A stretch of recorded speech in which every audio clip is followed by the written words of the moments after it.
Screen দেখতে পাচ্ছো? Hello? হ্যাঁ ম্যাম, দেখতে পাচ্ছি। আচ্ছা, হ্যাঁ ম্যাম দেখেন। আবার কেউ জয়েন করছে নাকি দেখি, দাঁড়া। বুঝতে পারছি।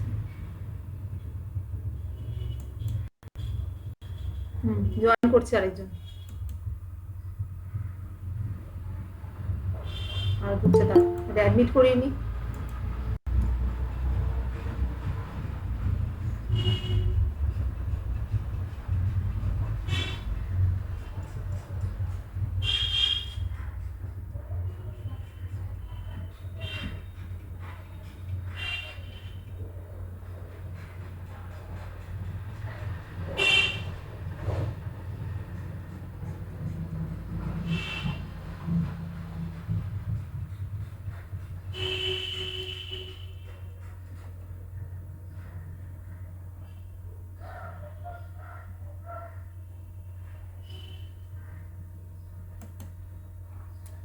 আচ্ছা, আজকে আমরা পড়বো long run equilibrium under perfect competition বা পূর্ণ প্রতিযোগিতা বাজারে দীর্ঘকালীন ভারসাম্য।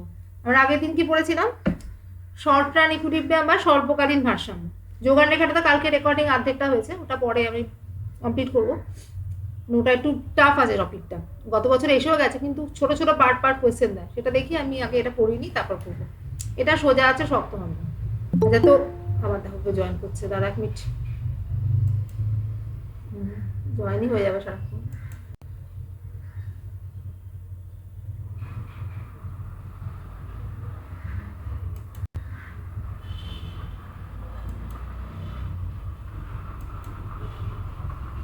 তা তোমরা এমনিতে ক্লাসে তো ডিমান্ড পড়েছো বা সাপ্লাই পড়েছো, মার্কেট ডিমান্ডও পড়েছো, মার্কেট সাপ্লাই পড়েছো। এখানে লং রান ইকুইলিব্রিয়ামে আমরা দুটো কন্ডিশন, মানে দুটো মানে অবস্থা দেখবো, সিচুয়েশন দেখবো। একটা হচ্ছে একটা ফার্মের দিক থেকে, সে কি করছে দাম বাড়লে কমলে বা দীর্ঘকাল, মানে কি পরবর্তী সময়, মানে উইদিন আফটার লং পিরিয়ড, যখন all the factors of production আর ভেরিয়েবল, তখন আমরা তাকে দীর্ঘকাল, বা যখন সব উপাদানগুলি পরিবর্তনশীল হয় তখন আমরা তাকে দীর্ঘকাল বা লং রান বলি। তাই লং রানে আমরা দুটো সিচুয়েশন দেখবো এখানে, এটা হচ্ছে ফার্ম আর এটা হচ্ছে লং রান মার্কেট সিচুয়েশন কি হচ্ছে এবং কিভাবে প্রাইসটা এস্টাবলিশড হবে, ইকুইলিব্রিয়াম প্রাইসটা, এবং তার কন্ডিশন কি হবে। এখানে কতগুলো এগুলো আছে। এলএসি, এতে জিনিসটা কি? এলএসি হচ্ছে long run average cost curve, এটা আমরা পড়েছি। দীর্ঘকালীন গড় ব্যয় রেখা, ইউ আকৃতির হয়, তাকে আমরা এনভেলপ কার্ভ বলে থাকি, এটা আমি ক্লাসে পুজোর পরেই পড়েছি। এলএমসি হচ্ছে লং রান মার্জিনাল কস্ট, এটা হচ্ছে মার্জিনাল কস্টের মতোই কিন্তু দীর্ঘকালের ব্যাপার। আর ডিডি হচ্ছে ইনিশিয়াল ডিমান্ড কার্ভ, মানে ডিডি হচ্ছে কি প্রাথমিকভাবে যেটা চাহিদা রেখা, আর এসএস হচ্ছে ইনিশিয়াল সাপ্লাই কার্ভ বা প্রাথমিকভাবে যেটা যোগান রেখা। এবার আমরা ছবিতে যাচ্ছি। এখানে দেখো, এইটা হচ্ছে এলএসি কার্ভ। এই এলএসি কার্ভের লোয়েস্ট পয়েন্ট দিয়ে যে কার্ভটা গেছে এটাকে কি বলছি আমরা? LMC curve.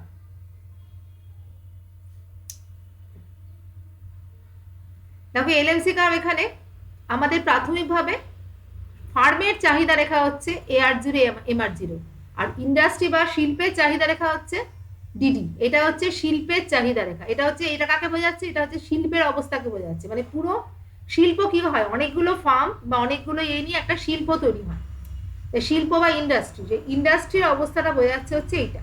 আর এটা হচ্ছে কি ফার্মের অবস্থা, এইটা।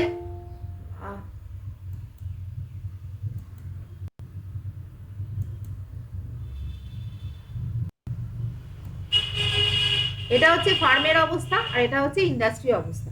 এবার দেখো এলএসি হচ্ছে ফার্মের দীর্ঘকালীন গড় ব্যয় রেখা, বা LAC is the long run average cost curve of the firm, আর LMC is the long run marginal cost curve of the firm বা ফার্মের প্রান্তিক দীর্ঘকালীন প্রান্তিক ব্যয় রেখা, এটা হচ্ছে এলএমসি। এবার দেখো এটা যে ইনিশিয়াল মানে চাহিদা রেখা বা ইনিশিয়াল ডিমান্ড কার্ভটা যদি AR0 MR0 হয়, তাহলে এই ইনিশিয়াল ইনিশিয়াল যে চাহিদা রেখা তাকে এটা এই বিন্দুতে ছেদ করেছে, এখানে ছেদ করে এটা পেয়েছে কি OQ0 হচ্ছে উৎপাদন আর OP0 হচ্ছে প্রাইস। আমরা জানি যে দীর্ঘকালের একই হয়, এলএমসি আর এটা যেখানে ছেদ করছে সেখানে আমরা উৎপাদন আর দামটা পাচ্ছি। এখন এটা কিন্তু ভারসাম্য দাম না। এবার আমরা যদি দেখা যায় ইন্ডাস্ট্রিতে গিয়ে দেখা যাচ্ছে এইটা হচ্ছে ডিমান্ড কার্ভ বা চাহিদা রেখা, আর এটা হচ্ছে তাৎক্ষণিক সাপ্লাই কার্ভ। ওই সময়কার যে সাপ্লাই বা যোগান রেখা হচ্ছে এইটা, এইটা হচ্ছে ওদের ইকুইলিব্রিয়াম পজিশন এখানে হচ্ছে।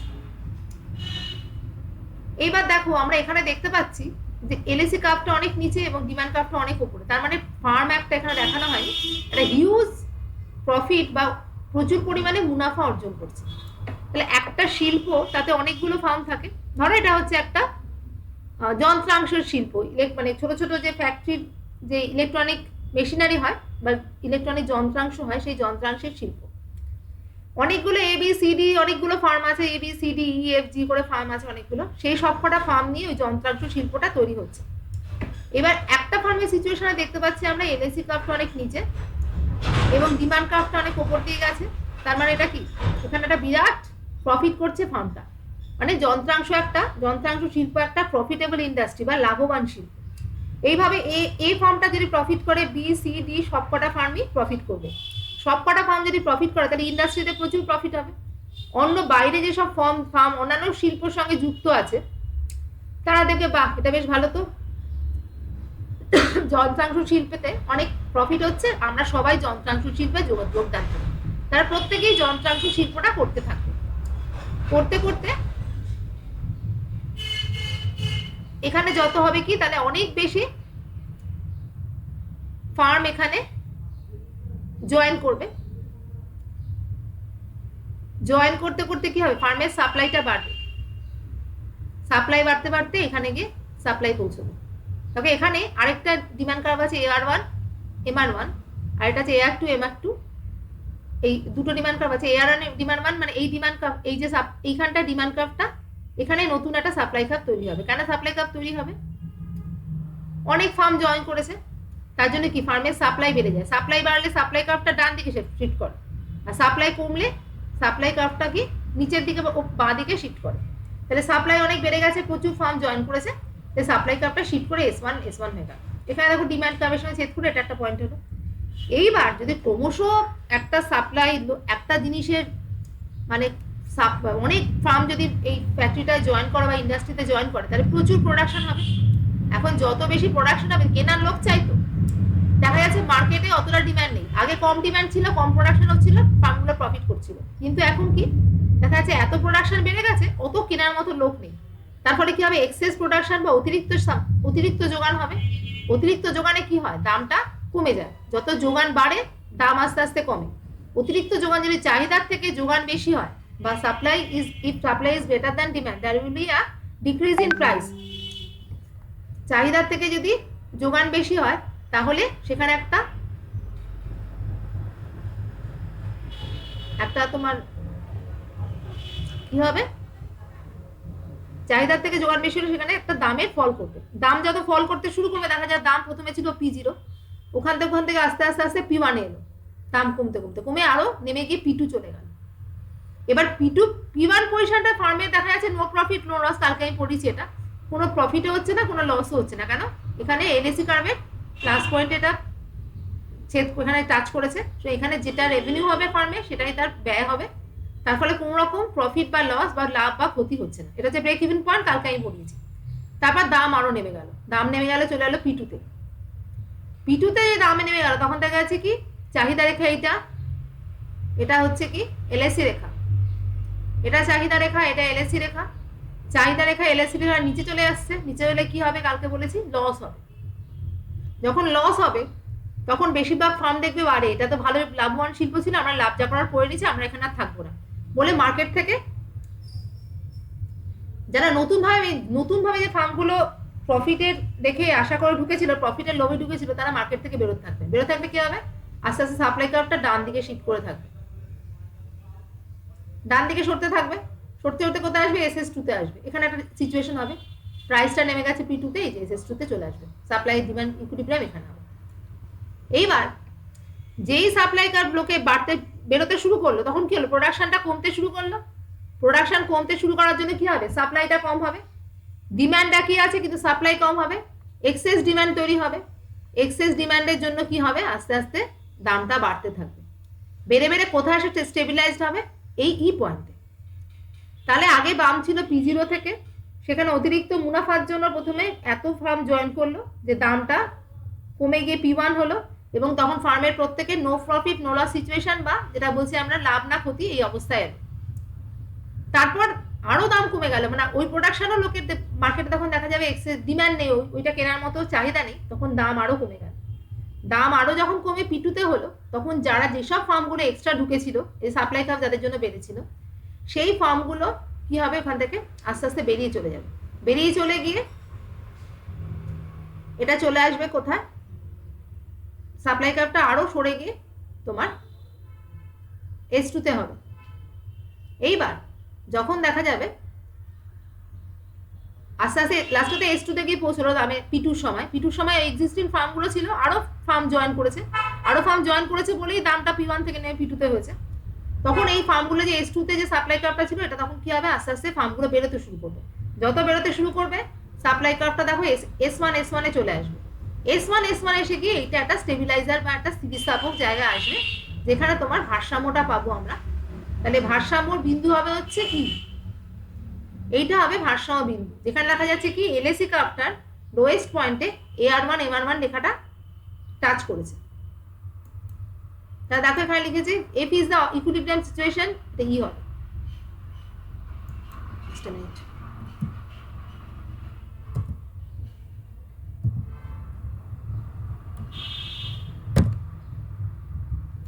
E is the equilibrium situation where AR1 equal to MR1 equal to LMC। তাহলে কি ভারসাম্যের শর্ত কি হলো, AR1 equal to MR1 equal to LMC। এবার মানে কি চাহিদা রেখা, এটা হচ্ছে প্রান্তিক ব্যয় রেখা, যেটা পুনঃপ্রতিযোগিতা বাজারে আমরা জানি চাহিদা রেখার প্রান্তিক ব্যয় রেখা সমান হয়, এটা কি LMCর সঙ্গে সমান হবে। AR1 equal demand curve of the farm, মানে ফার্মের চাহিদা রেখা। প্রাইস হবে কি, এটা পুরো ব্যাপারটা বলেছে, প্রাইস OP0 ছিল। তাহলে এই নতুন ভাবে ভারসাম্যে তাহলে শর্ত কি হচ্ছে, final equilibrium establish the point টি where price OP1 output OQ1। এক মিনিট, প্রাইস OP1, হ্যাঁ, আউটপুট OQ1। তাহলে ফাইনাল ইকুইলিব্রিয়াম কোথায় আসছে, ই পয়েন্টে আসছে, যেখানে প্রাইসটা হবে OP1 আউটপুট হবে OQ1। ফার্মস আর আর্নিং নর্মাল পার্টি। তাহলে এখানে ফার্মগুলো কি শুধুমাত্র স্বাভাবিক মুনাফা অর্জন করছে। স্বাভাবিক মুনাফা মানে কি, প্রত্যেকটা ফার্মে যখন উৎপাদন করে বা তখন যে খরচাটা হয়, খরচা দিয়ে যখন মার্কেটের জিনিসটা নিতে যায়, তখন ব্যয়ের মধ্যে একটা টাকা ওরা ধরে রাখে, ওইটাকেই বলে হচ্ছে স্বাভাবিক মুনাফা। মানে ওরা যদি কিছু নাও মুনাফা করতে পারে, মার্কেটে যদি যে কেনা দামে যে দামটা তৈরি করতে হচ্ছে সেই দামে যদি বিক্রি করতে হয়, তাহলেও সেই মুনাফাটা ওরা পেয়ে যাবে।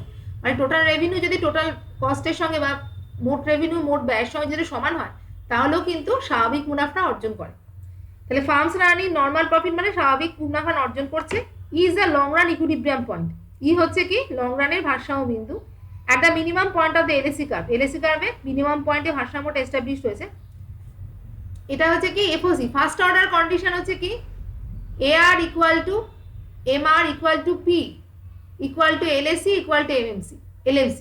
তার মানে কি AR হচ্ছে গড় রেভিনিউ রেখা ইকুয়াল টু প্রান্তিক রেভিনিউ রেখা ইকুয়াল টু দাম বা চাহিদা রেখা ইকুয়াল টু দীর্ঘকালীন গড় ব্যয় রেখা, গড় ব্যয় এবং দীর্ঘকালীন প্রান্তিক ব্যয়। এই সবকটা যখন সমান হবে, তখনই একটা ফার্ম দীর্ঘকালে ভারসাম্য অর্জন করবে। এবং তার সেকেন্ড অর্ডার কন্ডিশন বা সাফিসিয়েন্ট কন্ডিশন বা দ্বিতীয় শর্ত হচ্ছে কি LMC ইজ রাইজিং, LMCটা ঊর্ধ্বমুখী হবে। তাহলে দেখো এখানে শর্তগুলো আমরা পূরণ হচ্ছে কিনা দেখবো। এই ছবিতে যদি আমরা ফেরত যাই, তাহলে দেখো এখানে এটা কি P1, এটা হচ্ছে দাম, AR1 ইকুয়াল টু MR1, তাহলে দাম equal to AR1 equal to MR1। এখান দিয়ে দেখো এই পয়েন্টটা দিয়ে LMC কার্ভটা পাস করেছে, তার মানে এটা ইকুয়াল টু LMC হবে। আবার এই পয়েন্টটাতে LSC কার্ভটাও টাচ করেছে, তার মানে কি এই পয়েন্টটাতে P equal to AR equal to MR equal to LSC equal to LMC হবে। মানে এটাই হচ্ছে ভারসাম্য বিন্দু।